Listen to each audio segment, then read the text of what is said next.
Dalam nama Bapa dan Putra dan Roh Kudus. Amin.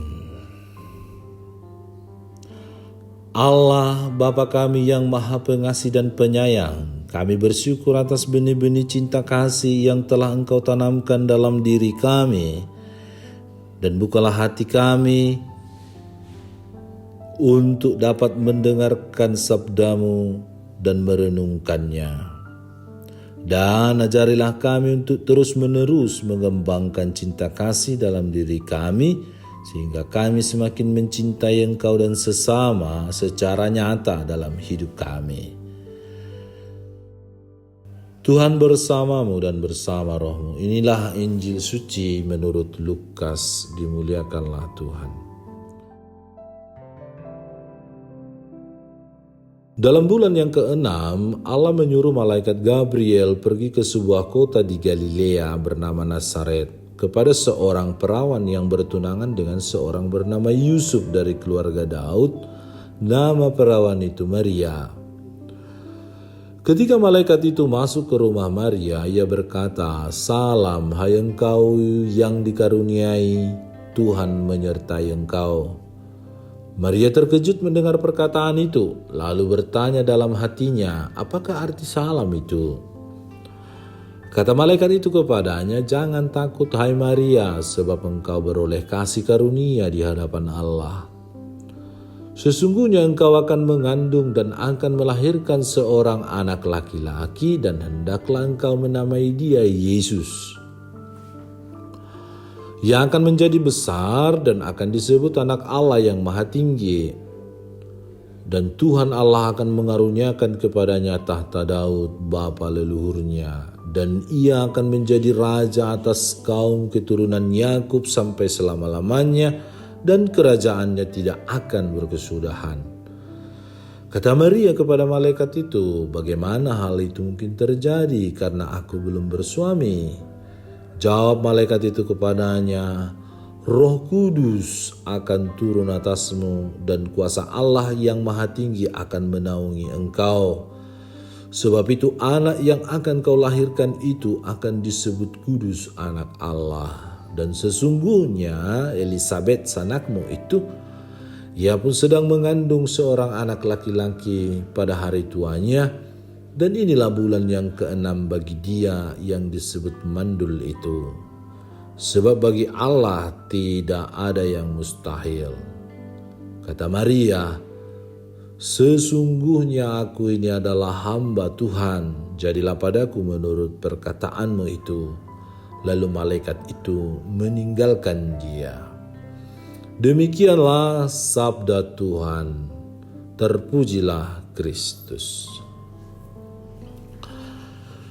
Hari Raya Santa Perawan Maria dikandung tanpa noda sudah dirayakan di Gereja Timur sejak abad ke-8 dan kemudian masuk ke Gereja Barat pada abad ke-12.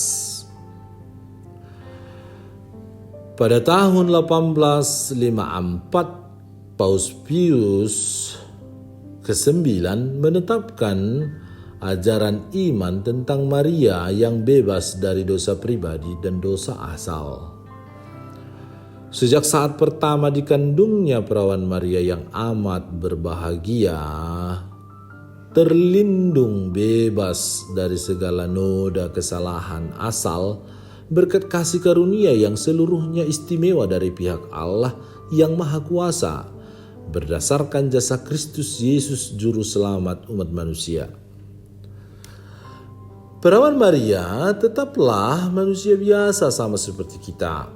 Perawan Maria hidup seperti manusia pada umumnya yang tidak bebas dari kecenderungan manusiawi menjadi sumber dosa.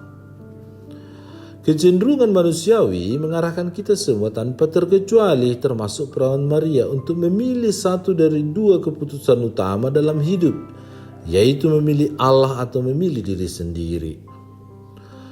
Kalau kita tidak mampu mengarahkan kecenderungan manusiawi kita kepada Allah, kecenderungan itu akan menjadi dosa dan kekurangan kita. Tetapi kalau kita mampu mengarahkan kecenderungan manusiawi kita pada Allah, maka kecenderungan itu akan berubah menjadi rahmat dan kesatuan dengan kasih Allah. Perawan Maria menjadi teladan bagi kita dalam penguasaan diri, sehingga senantiasa terarah pada Allah dan pelaksanaan kehendak-Nya. Perawan Maria berjuang sepanjang hidupnya untuk mengendalikan semua kecenderungan manusiawinya dan mengarahkannya secara terbuka untuk mengikuti gerakan Roh Allah. Perawan Maria menyadari bahwa setiap pilihan mengandung konsekuensi, tak terkecuali pilihan untuk mengikuti Allah. Ketika ia menerima kabar gembira dari malaikat Allah bahwa ia akan mengandung penebus dunia dari Roh Kudus dan menjadi bunda Allah, Maria mengalami ketakutan dalam dirinya. Maria menyadari bahwa dirinya belum pernah berhubungan dengan pria manapun. Ia belum bersuami. Jika ia mengandung atau hamil di luar pernikahan, risiko yang ditanggung oleh Maria adalah hukuman berat sampai bahkan mati. Tetapi Maria sadar bahwa ia telah memilih untuk hidup terarah sepenuhnya pada Allah. Kesadaran ini mengantar Maria pada satu keyakinan bahwa ia mesti memasrahkan seluruh hidupnya dalam penyelenggaraan kasih Allah, karena Allah sendiri tidak akan pernah membiarkan dia berjalan sendirian dalam melaksanakan tugasnya sebagai bunda sang juru selamat. Maka Maria mengungkapkan kepasrahannya pada Allah melalui fiat-Nya yang terkenal, "Sesungguhnya aku ini adalah hamba Tuhan. Terjadilah padaku menurut perkataanmu itu." Lukas 1:38. Pilihannya untuk mengikuti gerakan Roh Allah menjadikan perawan Maria sebagai teladan unggul bagi umat beriman, bagi kita semua. Setiap hari kita selalu dihadapkan pada aneka pilihan hidup dengan konsekuensinya masing-masing. Sekian banyak pilihan hidup tersebut sebenarnya mengarahkan kita pada dua cara hidup. Pilihan untuk hidup bersama Allah atau hidup dalam dosa. Hidup bersama Allah tidak selalu tanpa tantangan hidup. Tetapi kita mesti insak bahwa sebenarnya setiap hari ada banyak kesempatan baik bagi kita untuk terus-menerus mengarahkan seluruh hidup kita pada Allah. Belajar dari keteladanan iman, kasih dan harapan Bunda Maria, kita diundang untuk mau berjuang mengarahkan seluruh hidup kita pada Allah. Apabila kita merasa takut atau ragu akan pilihan hidup untuk mengikuti gerakan Roh Allah, marilah kita setiap waktu berdoa memohon rahmat dan tuntunan kasih Allah agar kita dimampukan dalam perjuangan hidup setiap hari untuk tetap setia mengimani dan mengikuti Allah. Dengan demikian kita pun dapat menjadi berkat bagi orang-orang di sekitar kita.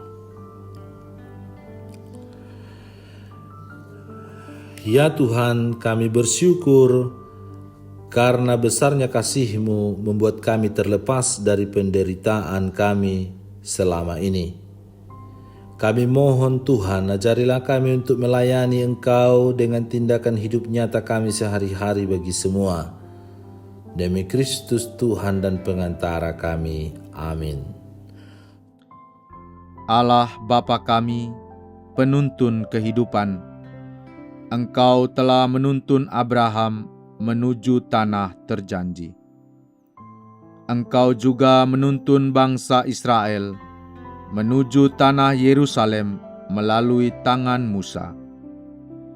Kini kami umat-Mu keuskupan Padang sedang berjalan bersama dalam sinode kefikepan menuju keselamatan yang Engkau janjikan dalam diri Putramu Yesus Kristus. Tuntunlah peziarahan hidup kami dengan kuasa Roh Kudus-Mu, agar kami tetap tabah, sabar dan setia menghadapi kesulitan dan tantangan hidup. Bimbinglah kami supaya mampu berjalan bersama saling meneguhkan dalam iman, harapan, dan kasih. Bunda Maria, doakanlah kami putra-putrimu sepanjang sinode kefikepan ini berlangsung. Ya Bapa, Engkau kami sembah dan muliakan, kini dan sepanjang masa. Amin. Tuhan bersamamu dan bersama rohmu. Semoga saudara sekalian dilindungi, dibimbing dan diberkati oleh Allah yang Maha Kuasa, Bapa dan Putra dan Roh Kudus. Amin.